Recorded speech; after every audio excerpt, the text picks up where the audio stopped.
Hello, students. Welcome, Hushamdeed and Hosh Galdanes.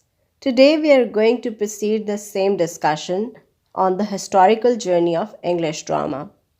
Today's discussion is carrying a lot of debates on the emergence of modern drama.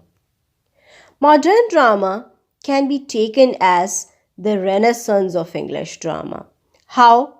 Because that is the time period in which the drama again is reached on its climax.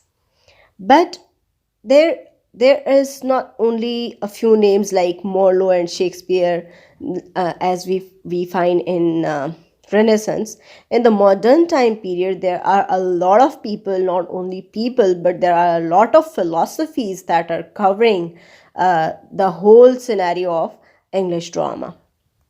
Drama in modern time period was seemed progressing towards total realism, or at least what was thought as an illusion of reality.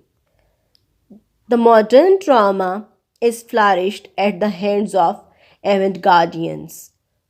With the advent of avant-garde movement and the avant-garde dramatists, the literary figures of avant-garde movement, they tried to challenge the notion of realism in drama or the notion of reality itself.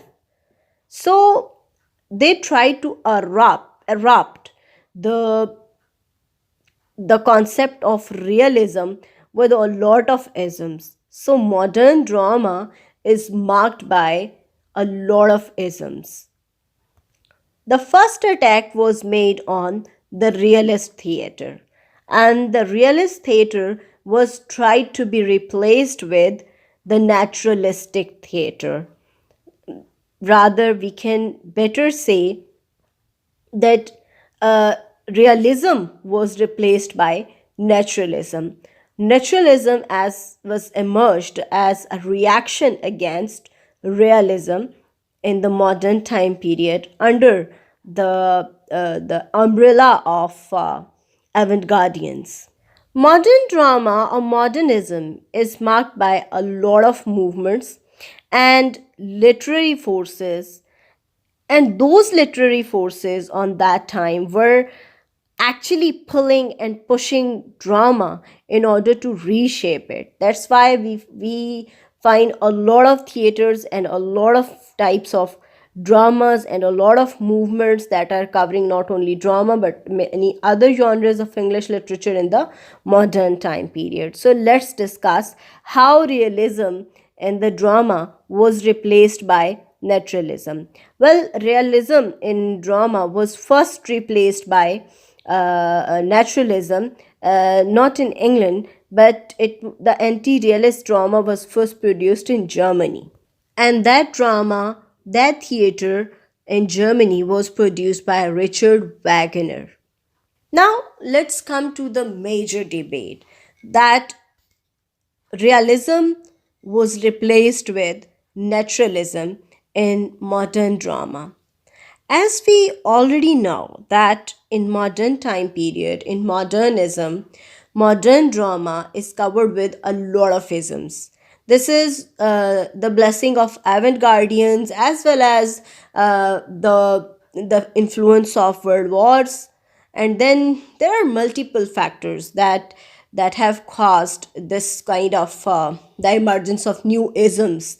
These isms stand for different philosophies, different philosophical and literary domains that were introduced on that time, like impressionism, expressionism, symbolism, naturalism. But today we are going to discuss the transition from realism to naturalism, the how realism had to face the reaction in the form of naturalism.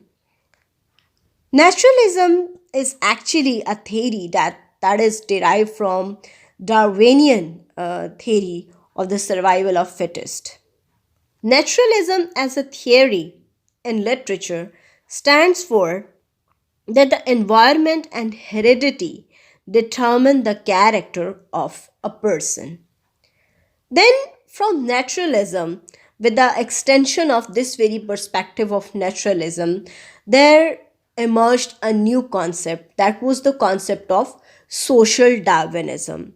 And in order to understand the naturalistic drama, the naturalist domain of English drama, we need to probe deep into the phenomenon of social Darwinism. So let's discuss what is meant by social Darwinism. First of all, social Darwinism can be taken as the application of the theory of the survival of the fittest on society. Social Darwinism suggests that a few people become powerful because of their innate ability to become powerful or to become perfect. This very idea has been used to misguide the modern generation a lot, because this very idea was used to justify the idea of imperialism and races.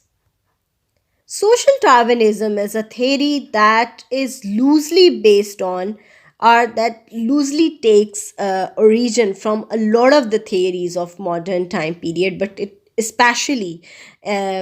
based on the Darwinian concept of the survival of the fittest. It means that only the powerful people, the strong people, can survive in the society, and only the wisest of the all can decide better in the society.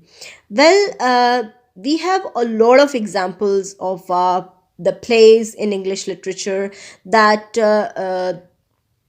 that are based on the theory of naturalism or social Darwinism.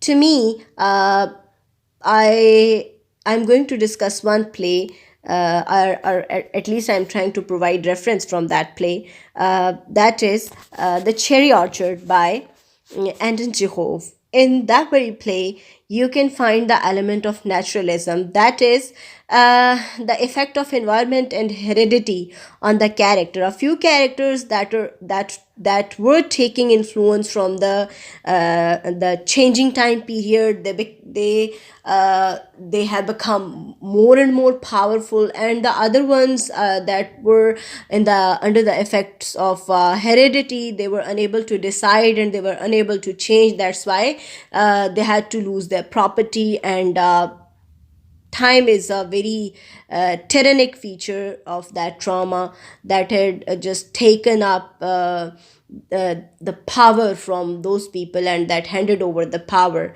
to those who were their servants or who were their assistants. So this very play is the best example of naturalism and understanding the very concept of social Darwinism. In order to understand modern drama, we have to probe deep into the isms first of all. So the very first thing that was coming into my mind was how realism was erupted by naturalism, and what is meant by naturalism, and what is suggested by naturalism, and what is the application of naturalism in literature, and how it becomes social Darwinism. This is all I was trying to convey in this discussion, and I think I have tried my best to convey. Thank you so much for today. In the next session, we will definitely discuss some new isms. Thank you so much. Allah Hafiz.